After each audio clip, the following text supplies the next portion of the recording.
चीनी राष्ट्रपति Xi Jinping ने शंघाई सहयोग संगठन की मीटिंग को संबोधित करते हुए एक बात का जिक्र किया और वो था ग्लोबल गवर्नेंस इनिशिएटिव यानी GGI। अब ये GGI क्या है जो अमेरिका के लिए टेंशन पैदा कर सकता है? दरअसल शी जिनपिंग ने दुनिया में बहुपक्षीय व्यवस्था होनी चाहिए ऐसा कहते हुए कहा कि किसी एक देश को ही सर्वशक्तिमान मानना गलत है। शी जिनपिंग का ये इशारा अमेरिका पर था। शी जिनपिंग ने SCO नेताओं को संबोधित करते हुए जो बातें कही उसका रूस ने भी समर्थन किया। इसके अलावा भारत भी इस पर सहमत है क्योंकि लंबे समय से PM मोदी भी यही कहते रहे हैं कि वैश्विक संबंध समानता के आधार पर तय होने चाहिए। शी जिनपिंग का ये फॉर्मूला यानी GGI का फॉर्मूला सीधे तौर पर अमेरिका के लिए खुला चैलेंज है जो इन दिनों तमाम देशों पर टैरिफ लगा रहे हैं और टैरिफ की धमकी दे रहे हैं। अमेरिका ने सबसे बड़ा टैरिफ तो भारत पर ही लगाया। ऐसे में शी जिनपिंग का बयान अहम है। शी ने कहा, मैं आप लोगों के सामने ग्लोबल गवर्नेंस इनिशिएटिव का प्रस्ताव रखना चाहता हूं। मैं सभी देशों के साथ काम करने के लिए तत्पर हूं। ये संबंध समानता के आधार पर होनी चाहिए और मानव सभ्यता के साझा भविष्य के निर्माण के लिए सहयोग की भावना पर आधारित हों। उन्होंने कहा, ग्लोबल साउथ के लिए जरूरी है। शी जिनपिंग ने कहा कि ये विजन वैश्विक सुरक्षा और आर्थिक व्यवस्था के लिए भी महत्वपूर्ण है।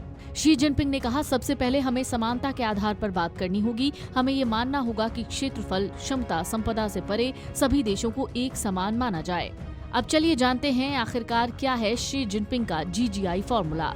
चीन का GGI मॉडल समझना है तो आपको 2013 में जाना होगा। 2013 में शी जिनपिंग ने इसको शुरू किया। एशिया, अफ्रीका और यूरोप को आधारभूत ढांचे, व्यापार और निवेश के नेटवर्क से जोड़ना इसका मकसद था।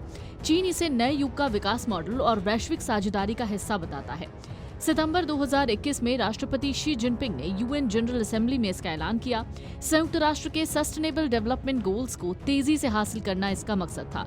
गरीबी उन्मूलन, स्वास्थ्य, हरित ऊर्जा, डिजिटल अर्थव्यवस्था जैसे क्षेत्रों में सहयोग भी इसका मकसद रहा है। चीन इसे विकासशील देशों को सहयोग और विकल्प देने वाला मॉडल मानता है। हालांकि रूस के राष्ट्रपति व्लादिमीर पुतिन की ओर से शी जिनपिंग के इस प्रस्ताव पर जवाब भी आया। उन्होंने कहा, हम शी जिनपिंग की इस बात से सहमत हैं कि एक समानता आधारित व्यवस्था होनी चाहिए। ये बात ऐसे समय में महत्वपूर्ण है जब कुछ देश अपनी ही चीजें थोप रहे हैं। चीन के इस प्रस्ताव का रूस समर्थन करता है। हम खुलकर साथ हैं। इस तरह भारत, चीन और रूस ने खुलकर अमेरिका का नाम तो नहीं लिया, लेकिन पूरी बात उसे बिना कहे ही बता दी। Video desk, amarujala.com। अगर आप ये वीडियो YouTube पर देख रहे हैं तो हमारे चैनल को सब्सक्राइब कर बेल आइकन दबाएं और Facebook पर देख रहे हैं तो हमारे पेज को लाइक करें। अगर आप ये वीडियो YouTube पर देख रहे हैं तो हमारे चैनल को सब्सक्राइब कर बेल आइकन दबाएं और Facebook पर देख रहे हैं तो हमारे पेज को लाइक करें।